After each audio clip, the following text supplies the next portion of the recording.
ಇದೇ ಪ್ರಜಾಪ್ರಭುತ್ವ. ನಮ್ಮ ದೇಶದ ಜನರಲ್ಲಿ ಇರ್ತಕ್ಕಂಥ ಹಕ್ಕನ್ನ ಯಾರು ಕೂಡ ಕಿತ್ಕೊಳ್ಳಕ್ ಆಗೋದಿಲ್ಲ.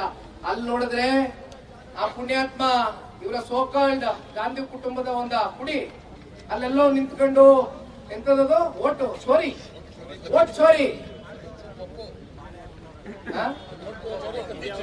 ಅಲ್ಲ, ಓಟ್ ಚೋರಿ ಬಗ್ಗೆ ಚರ್ಚೆ ಮಾಡೋರು. ದೇಶದಲ್ಲಿ ಕಾಂಗ್ರೆಸ್ನ ಸಂಪೂರ್ಣವಾಗಿ ಕೇವಲ ಎಷ್ಟು ಬೆರಳಿಕೆ ಎಷ್ಟು 3 ರಾಜ್ಯ. ಯಾವ್ಯಾವ ರಾಜ್ಯಗಳು? ಇನ್ನು 1.5 ವರ್ಷ ಕರ್ನಾಟಕ ಕ್ಲೋಸ್. ಇನ್ನ ತೆಲಂಗಾಣದ ಕತೆ ಏನಾಯ್ತದೋ ಗೊತ್ತಿಲ್ಲ. ಹಿಮಾಚಲ್ ಪ್ರದೇಶ ದಿವಾಳಿ ಎತ್ತೋಗಿದೆ. ಇಲ್ಲಾದ್ರೂ ಪುಣ್ಯಾತ್ಮರು ಇಲ್ಲಿ ಖಜಾನೆ ತುಂಬಿಸಿ ಇಂತ ಕಳ್ಳರಿಗೆ ತೂಟೋಡಿರಿ ಅಂತ ಟ್ಯಾಕ್ಸ್ ಕಲೆಕ್ಷನ್ ಮಾಡ್ಕೊಂಡು ಇಲ್ಲಿ ಇರ್ತಕ್ಕಂಥವ್ರು ಬಿಟ್ಕೊಂಡವ್ರೆ ಪಾಪ ನಮ್ ರಾಜ್ಯದ ಜನ. ಅಲ್ಲಿ ಏನೊಂದ್ 40,000 50,000 ಕೋಟಿನ ಬಡ್ಜೆಟ್ ಇರ್ಬೇಕು ವರ್ಷಕ್ಕೆ.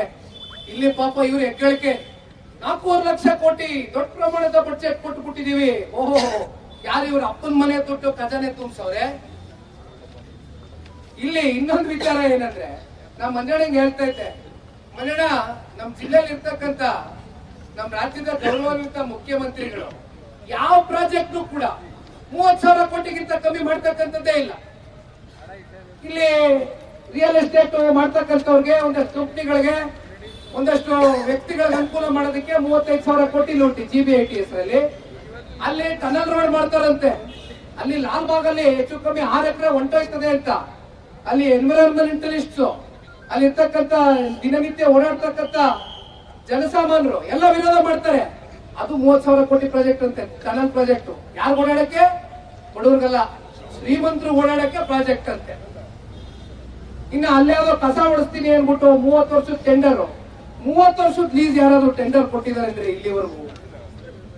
ಅದೊಂದು 30,000 ಕೋಟಿ ಪ್ರಾಜೆಕ್ಟ್. ಒಟ್ಟಿನಲ್ಲಿ ಒಂದು ಕಮಿಟ್ಮೆಂಟ್ ಗಟ್ಟಿಯಾಗಿ ನಾಡಿನ ಜನತೆ ಪರವಾಗಲ್ಲ, ಗಾಂಧಿ ಕುಟುಂಬಕ್ಕೆ ಕೊಟ್ಟು ಬಂದಂಗಿದೆ.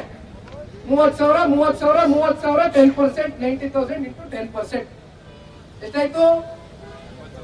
9,000 ಕೋಟಿ. ಸಾಕಲ್ವಾ ಚುನಾವಣೆ ಮಾಡಕ್ಕೆ? ಸಾಕಲ್ವಾ ಕಾರ್ಡ್ ಹಂಚಕ್ಕೆ? ರಾತ್ರಿ 3 ಗಂಟೆ 4 ಗಂಟೆಲಿ ಬಂದು ನ್ಯಾಯಬದ್ಧ ಚುನಾವಣೆ ಮಾಡಿದ್ರ? ರಾಮನಗರದಲ್ಲಿ, ಮಾಗಡಿನಲ್ಲಿ, ಕುಣಿಗಲಲ್ಲಿ ಯಾರಪ್ಪ ಕೊಟ್ಟವರು ನಿಮ್ಗೆ ಐಡಿಯಾನ? ಅವರೆಲ್ಲ ಚೋರ್ಗುರು ಚಂಡಾಳ ಶಿಷ್ಯಂದ್ರಗಳು. ಏನ್ ಒಳ್ಳೆ ಐಡಿಯಾಗಳು ಕೊಡ್ತಾರ? ಅಲ್ಲ ಪಾಪ, ಕಾರ್ಡ್ ಕೊಟ್ರಿ ಸರಿ, ಈಸ್ಕೊಂಡಂತ ಅಮಾಯಕರಿಗೆ 5,000 ರೂಪಾಯಿ ಕೂಪನ್ ಬರ್ತದೆ ಅಂತ ಖುಷಿಲಿ ಕೊಟ್ಬಿಟ್ಟು ಕೊನೆಗೆ ಮಂಜಣ್ಣಂಗ್ ಗೊತ್ತು ನಮ್ಗೆ ಗೊತ್ತು ಸೈಲೆಂಟ್ ಆಗಿ ರಾತ್ರಿ ಹೋಗೋದು. ಸ್ವಲ್ಪ ಕಾರ್ಡ್ ಕೊಡ್ತೀರಾ ಅಂತ ವಾಪಸ್ ಜೇಬ್ ಕರ್ಕೊಂಡ್ ಬಂದಿದ್ದಾರೆ. 5,000 ರೂಪಾಯಿಯೂ ಇಲ್ಲ ಪಾಪ. ಯಾವ ಒಂದಷ್ಟು ಜನ ಮುಕ್ತ ಜನತೆ ಓಟ್ ಹಾಕ್ತಂತವ್ರಿಗೆ ದಾರಿ ತಪ್ಪಿಸಿ ಕ್ಲೋಸ್ ಮಾಡಿ. ಈಗ ಇಲ್ಲಿ 35 ಬೂತು ಇಂಟು ನಾನು ಹೇಳ್ದಂಗೆ ಒಂದ್ 600 ನೋಟ್ ಹೊಡ್ಕೊಂಡ್ಬಿಟ್ರು ಒಂದ್ ಕಡೆ. ಕಳೆದ ಬಾರಿ ಹೊಡೆದಂಗೆ ಎಷ್ಟಾಯ್ತು ಲೆಕ್ಕ? 20,000 ಲೆಕ್ಕ. 20,000 ಲೆಕ್ಕ. 20,000 ಲೆಕ್ಕ. ನಾವ್ ಎಷ್ಟಲ್ಲಿ ಹೇಳೋರಿ. ಈಗ SIR ನೋಡೋಣ. ನಿಮ್ಮೆಲ್ರಿಗೂ ಗೊತ್ತಿರಬಹುದು, ಒಂದಷ್ಟು ಜನಕ್ಕೆ ಗೊತ್ತಿಲ್ಲ. ಸ್ವಾತಂತ್ರ್ಯ ಬಂದಾಗಿಂದ 6 ಸಲ SIR ಆಗಿದೆ ಇಲ್ಲಿವರೆಗೂ.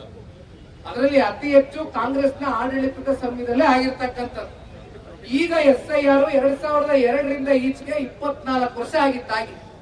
ಇಡೀ ದೇಶದಲ್ಲಿ ನೀವು ನೋಡ್ಕೊಂಡ್ ಬಂದಿದ್ದೀರಿ. ಒಂದು ಕ್ಲೀನ್ ಅಪ್ ಪ್ರಾಸೆಸ್ ಆಗ್ಬೇಕಾಗಿದೆ. ಎಲ್ಲೆಲ್ಲಿ ಸುಳ್ಳು ಮತದಾನ ಮಾಡ್ತಾ ಇದ್ದಾರೆ, ಎಲ್ಲೆಲ್ಲಿ ಡೆತ್ ಆಗಿರ್ತಕ್ಕಂಥ ಹೆಸರು ಮತದಾನ ನಡೀತಾ ಇದೆ, ಎಲ್ಲೆಲ್ಲಿ 2 ಕಡೆ ವೋಟಿಂಗ್. ನಿಮ್ಗೆ ಎಲ್ಲ ಗೊತ್ತಿಲ್ವಾ? ಎಷ್ಟೆಷ್ಟು ಜನ ಇಟ್ಕೊಂಡಲ್ಲಿ 2 ಕಡೆ ವೋಟಿಂಗ್ ಸಿಸ್ಟಮ್ಗಳು ಜನ ಗೊತ್ತಿಲ್ವಾ? ಇದೆಲ್ಲ ಕಡಿವಾಣ ಹಾಕ್ಬೇಕಾ ಬೇಡವಾ?